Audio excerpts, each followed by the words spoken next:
Chapter 2, Music Career. I've always loved music. My father has an incredible ear for quality. And when I was young, he would play some of the best music in the world all throughout the house. My mother lived her life with the radio on. I believe it's only natural that either me or one of my siblings would have done something in music. Before I started rapping, I never had a talent or a special thing I did well. No sports, no good grades, no drama club, not even the chess team. I was very much a gray area kind of kid who just loved to sit in front of the TV and get transported to as many other worlds as it could take me. Most who know my story know I started rapping after I got arrested and expelled from high school. My sister gave me a notebook and told me to write. Like a journal, but I thought she meant for me to rap. After spitting my first few bars, I was hooked. It literally gave me hope that I could not only do something, but the thing I could do well was something that everybody liked and might one day make me successful. After months of smoking weed and writing some high-level amateur bars in my bedroom, I had to put music down because there was no way for me to fund it, and my parents were ready to kick me out if I didn't get a job. I worked at almost every type of job you could imagine. I flipped burgers at Steak and Shake, did retail at Hollister, worked at a gym, a call center, club security, construction worker, moving company, museum. I even did door-to-door Comcast business sales. At that time, I had only been to a recording studio once, paid for by some guys who wanted to start a record label with street money. It would be years until I heard from them again. I was working at a call center for the college board, helping parents do applications for their kids over the phone. Though my life was stuck inside a cubicle at the time, I still had this yearning for something more. For no reason at all, one day I decided to write a verse, just for myself to experience that feeling again. A few days later, while I was at the gas station, I got a random call from one of the guys who ran that label. He said he and his team were back in town and invited me to the studio. I went. I got there at around midnight and didn't leave until 6 a.m. After that, I truly never heard from them again. But that experience was so strange to me because I had let music go at that point in my life. However, I'm a firm believer that if you let something go and it comes back to you, it's truly for you. Even after that realization, though, real life had its hands on me and I needed to make money. So I still left music alone and focused on how I could be successful without it. After leaving the call center, I began working at a moving company and attending Trinity Church in Miami Gardens. I also developed the habit of watching YouTube videos on successful people so I could hear their stories. With so many videos online, it felt like the Wild Wild West. And I didn't really know who to listen to. With so many different theories about success, it was easy to get lost. I just wish that I could find a one-stop shop that had all the best information from all the greatest people in one place. Ask, and you shall receive. One day at church, a man by the name of Dave Martin came to speak. He was a tall, bald, white man that looked like Steve Wilkos with a country accent.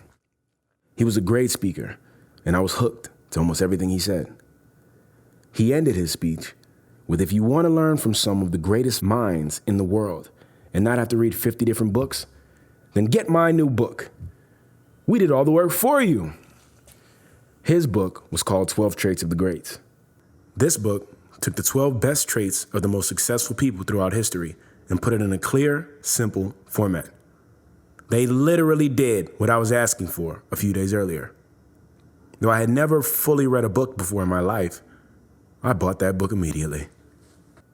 It just seemed so crazy that the man had exactly what I was asking for, exactly what I needed.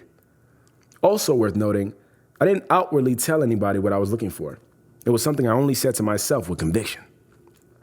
The start of me reading that book was the most painful and excruciating experience of my life. Hands down, I couldn't do it.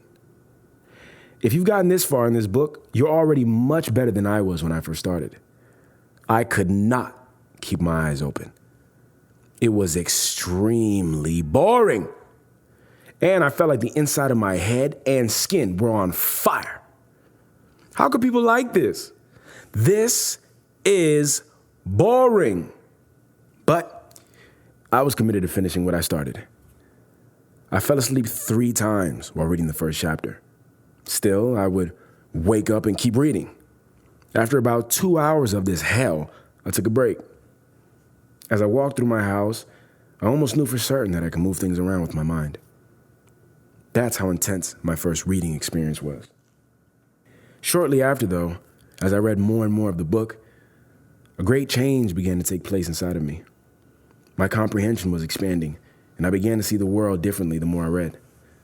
The most important part of this story being that at the time of me reading this book, my only focus was to be successful at something. I didn't even care what, just to be good at something. Then I read a section that completely changed my life.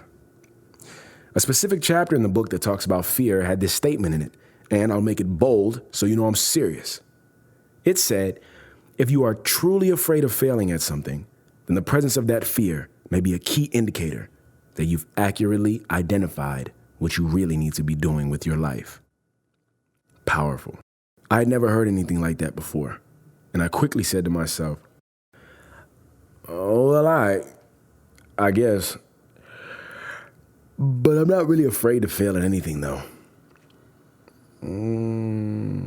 Except music. I would hate to fail at music. Right then and there, my life changed forever. I finally got it. It just popped into my head randomly. I wasn't doing music, thinking about it for years, or focused on it at all. I was looking to do something else with my life, but it just came out of me. And when that was the only thing I knew to be afraid of, I understood what I had to do. To this day, I'm still scared of pursuing music. That's why I do it. Because I know now that fear is a compass and will only point you to where you need to be. When you run from it, you run from the best version of yourself, the greatest you could ever become. I outwardly let music go, but the hope was still alive in my head, and it manifested itself in so many different areas I had no choice but to pursue it. I wouldn't go for it, but because the universe listens not to our words, but our feelings, it kept bringing me what would fulfill me the most.